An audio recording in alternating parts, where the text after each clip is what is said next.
Po mos ket merak. Se ja kam edhe unë një dhuratë ati sa të dali nga puna. Çfarë dhurate ke? Ja, të këtu. Jem të reziti, je çmendur. Çfarë do të bësh? Do të marrësh vetëm qafë? Hajde, lëre këtu tash. A se ke dhe fëmijë, çfarë bën kështu? Do të lësh fëmijë në rrugëve. Mos ket merak se dua t'i shoh surratin kur çat tyt me pistoletës në fytyrë. Hajde, lëre tash, lëre. Qetëso. Do të marrësh vetëm qafë. E kam dar mendje po të them po hapu. Unë mendoj se me një përpunim të kujdesshëm që ju kam bërë, mundet të botojmë një libër me shumë gjëra interesante për të rit. Tani vjen thelbi i çështjes, po? Kur erën për herë të parë në Tiranë me babain, ti ishe i vogël. Atëherë kishe pak makina. Nuk ishe rrugë të mira si tani. Vetëm bicikleta shikoj. Kujtohet arritëm atëherë në kohë e drekës. Mua më pëlqeu shumë. Se kishe goxha pemë, plot gjelbërim, kurse tani është mbushur me pallate. Pash një gitarë aty pak më përpara. Duhet të tregojmë edhe ne se sa talente kemi në lagje, apo jo? Po, Dorina, dua që të këndosh me gitarë. Të lutem. Dorina, këndoj një këngë. Djali, më falë, mund të pasillosh pak atë gitarën? Të lutem, Dorina, këndo. Më ka thënë Danita ti këndon shumë bukur.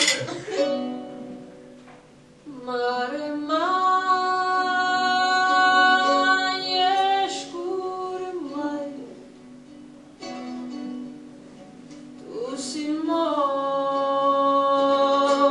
t'jetë falës.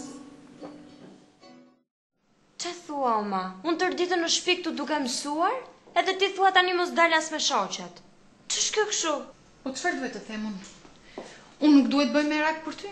Se me kë vete, me kur shoqërosh. Po mos haro me zemër se jam mamaja jote. O mami, ç'a meraku? Merak nga telefoni? Ku je Mirela? Buk zemër ke ngrën, po detyra ti ke bër? Ky është merak. Telefon, punë dhe kaq, ë? Nuk të duket merak ky, ë? Po për punën time nuk pyet fare. Për hallet e mia, për sikletet e mia. Mirela. Zemër, unë të dua shumë, Mirela. Ka merak për ty mi zemër. Po dhe unë të dua, o mami, po ti e vetëm punë. Për mua nuk kujtohesh asnjëherë. Masin. Ta shojmë një qik. Atëhere, këto 3 kërpudhat këtu tregojnë që ke një takim. Takimi është shumë i shpejt, sepse djati është si për kërpudhave. Po t'ishin kërpudhat si për djathit, atëhere takimi do të vënoj. E ke shumë të shpejt dhe shumë të gëzuar. Përshëndetje, sa mirë që ju takoj. Doja ty merja në telefon në fakt sot. Vërtet për çfarë? Për djalin, Leoni, natyrisht. Mos ka bërë ndonjë prapësi. Jo, asgjë për të shqetësuar. Leoni është djalë shumë i mirë, me shumë edukat. Por kohët e fundit ka filluar të hutohet pak. Të hutohet? Dhe më keqja është se kur unë i flas, ai e ka gati justifikimin. Nuk po kuptoj. Si t'ua them, për çdo gjë që ndodh në klas, ai nuk aktivizohet as pak, sikur nuk i intereson duket mua. Si ka mundsi? Ore, mos prek. ku të thash? Mos më prek. Legët thash. Prek, ore, mos prek. Nesër Ku të thash? jap, kuptoj. Tani duash. Po të them do t'jap nesër. Tani duhet thash. Okej, tani do t'jap. Gjej ku të duash. Tani do t'jap. Tu. Tani pra do t'jap. Ku i ke pra? Tani do t'jap. Ja do Ku i ke? të nxjerr. Largohu pak do t'jap. Largojmë këtu thash. Ku i kishin fjalën të yjet? Të yjet.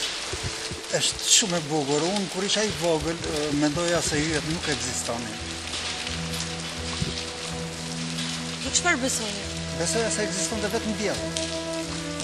Po natën çfarë besoje? Po, për mua nuk ishte natë. Ekzistonte vetëm dielli dhe Zoti mirte një robë të madhe që mbështjente tokën dhe e çmonte në një gjepër që të kalonin rrezet e diellit dhe që të formoheshin yjet.